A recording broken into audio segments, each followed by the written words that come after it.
Bonjour.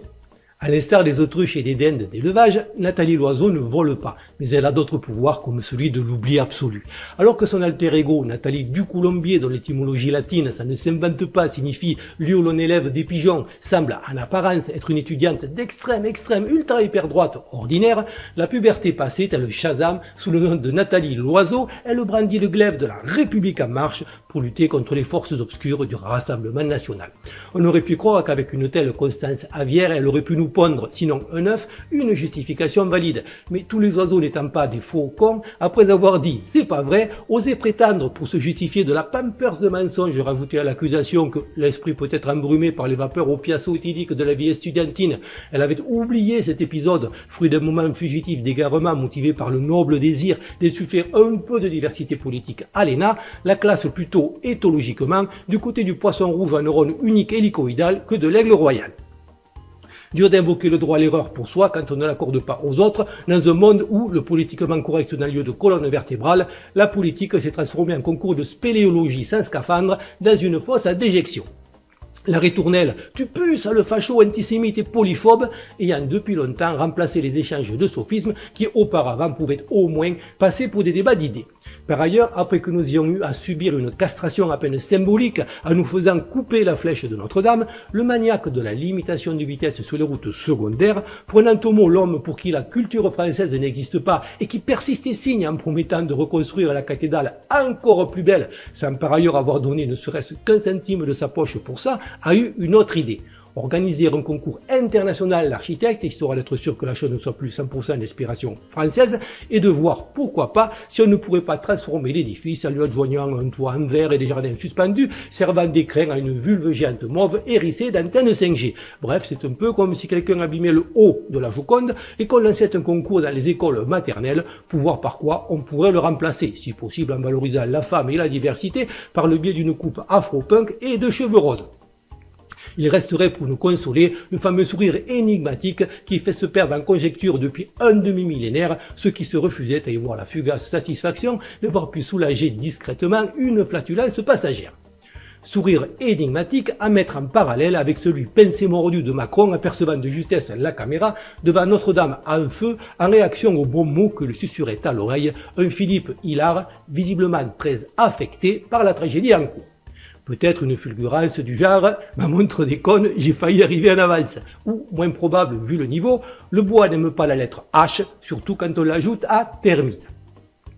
Si l'on rajoute qu'on en a profité au passage pour raviver un projet immobilier de réaménagement du site de plus d'1 milliard déjà dans les cartons et qui butait sur les mesquines limitations réglementaires concernant les sites classés, limitation qu'une loi d'exception permettant en outre au gouvernement de s'accaparer et de redispatcher les fonds donnés pour Notre-Dame vient allègrement de faire passer à la trappe, par moment, j'ai un peu l'impression d'être un naturiste hémorroïdaire assis par inadvertance sur un cactus au sommet d'une dune au Cap d'Agde. Non seulement ça gâche quand même un petit peu le spectacle du lever de soleil au-dessus des vagues, mais toute nouvelle incursion politicienne dans cette zone sensible, laquelle en dépit de nombreuses réitérations ne parvient pas à développer une accoutumance, a tendance à me rendre homophobiquement agressif. Homophobe étant d'ailleurs un de ces qualificatifs de notre cher ou sans onéreux président qui, selon ses termes, a beaucoup appris à gratifier d'entrée de jeu dans sa dernière allocution des Gilets jaunes qu'il dépeint de surcroît comme antisémite, contradictoire, complotiste, inadapté à la société et ce qui pour lui semble être l'insulte suprême,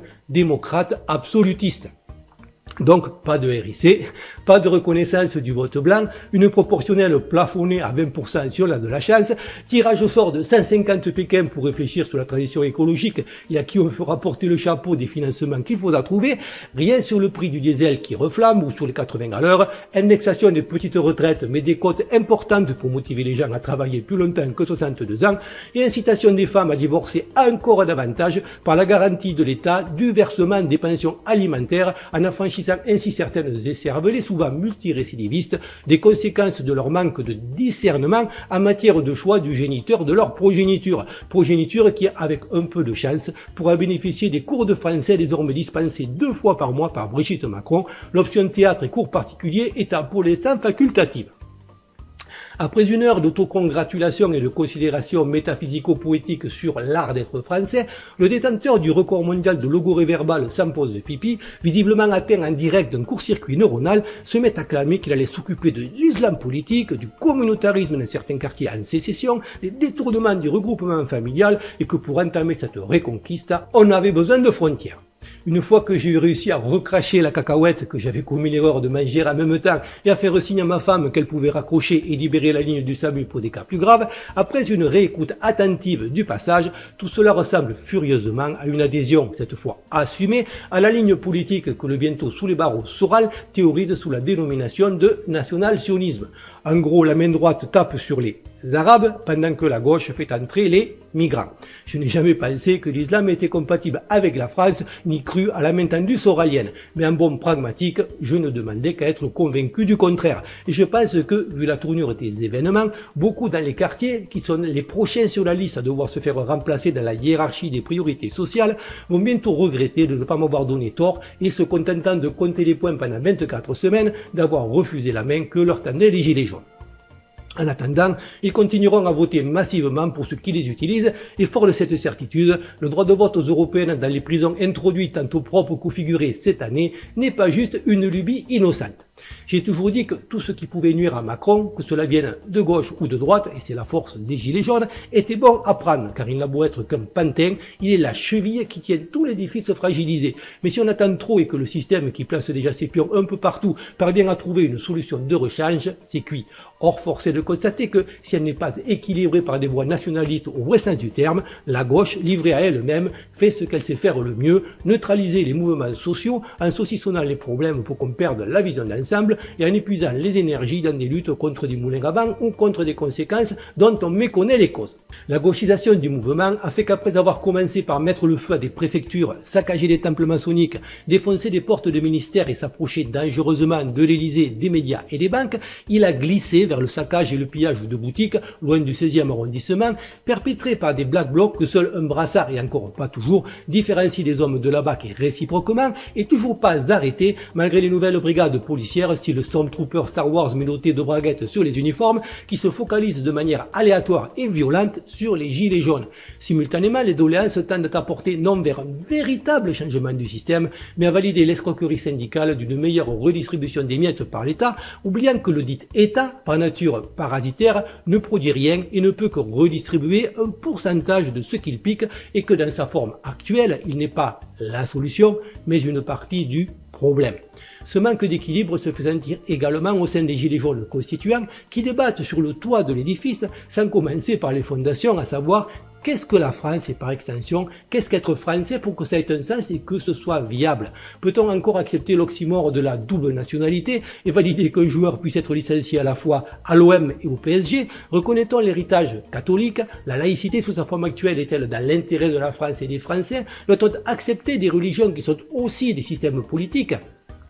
Doit-on tolérer les communautés et les réseaux d'influence? Quels doivent être les avantages des Français par rapport aux non-Français? Et surtout, quel est notre but collectif, notre finalité? Contrairement à ceux qui essaient de nous faire gober des gens comme Branco en mettant la charrue avant les bœufs, certes, nous sommes dans cette situation parce que nous avons des élites corrompues. Mais c'est parce que nous n'avons jamais répondu à ces questions que nous avons des élites corrompues. Question que nous épargnait, à mon avis, à tort, la spiritualité religieuse. Quand on dit l'humain d'abord, slogan que Macron particulièrement souple des abducteurs afficiennent dans son allocution, capable en même temps, dans le même discours, d'éléments de langage mariniste et mélanchoniste, je suis toujours un peu perplexe. Le seul fait d'être humain est-il censé nous accorder une valeur quelconque? Parce que Hitler ou Staline étaient humains, Marc Dutroux est humain, même Macron ou Castaner sont humains. Et franchement, entre les sauver eux et sauver le dernier rhinocéros blanc d'Afrique ou même un moustique tigre galeux porteur de chikungunya, je n'hésite pas un dixième de seconde. L'humain est peut-être précieux dans l'absolu quand il se serre dans des cavernes et qu'il suffit d'un mauvais hiver ou d'une petite fringale d'un tigre à dents de sabre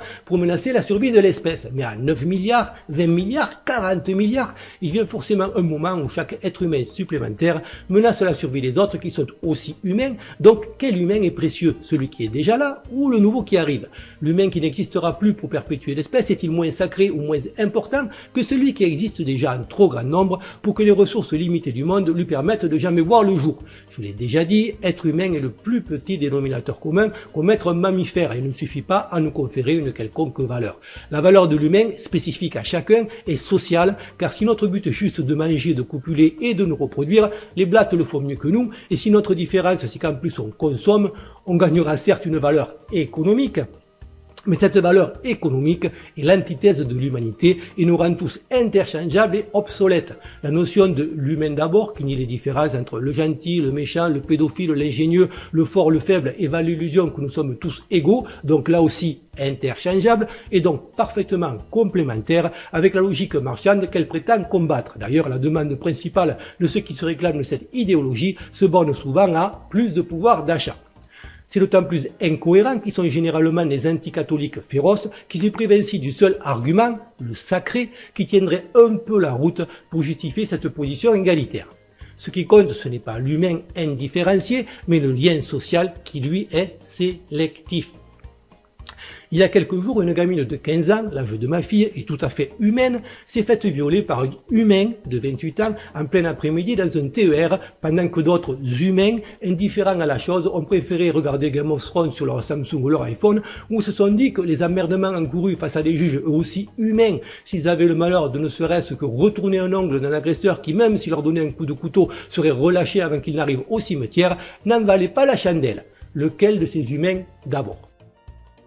Comme d'habitude, je n'ai pas la prétention de détenir la vérité, juste tant qu'on me laisse faire, de susciter la réflexion par un discours honnête, logique et argumenté, sans autocensure. Je ne filtre aucun commentaire et cette chaîne par principe n'est pas monétisée et ne fait pas appel aux dons. Si vous voulez me soutenir, faites-le en likant, commentant et pour les plus courageux en partageant mes vidéos afin de toucher un plus large public en espérant que ça puisse contribuer à faire avancer les choses. Merci encore à tous pour votre fidélité et vos encouragements et à bientôt. J'espère.